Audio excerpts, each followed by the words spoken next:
25 minlik maşın almaq istəyir və baxır kənarda, indi bilmir axı ambarda sizdə nə qədər avtomobil var, hansı markalar var, hansı modellər var. Üzdə görünən 200 minlik avtomobildir. Deyir, hay Allah, mən bura girsəm, nə deyərlər mənə?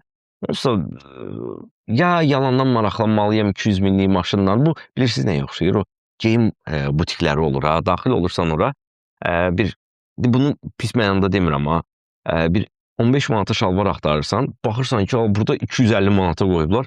Hə, yalandan baxdın, 250 manata, belə pis deyil, çıxdım bayra. Ağı olsaydı alar. Həmən niyə, sağ olun, həmən niyə girmişdim axı bura? Bax, bu hissi yaşamamaq üçün, vətəndaşı yaşatmamaq üçün neyinirsiniz?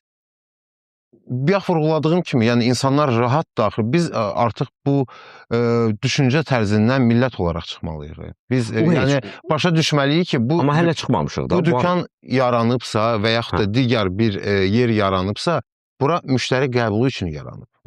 Yəni bugünkü gündə müştəri 20 manata hardasa sushi almağa imkanı yoxdursa da, o demək deyil ki, oraya daxil olub, orada qiymətlər və suşlar haqqında məlumat ala bilməməlidir.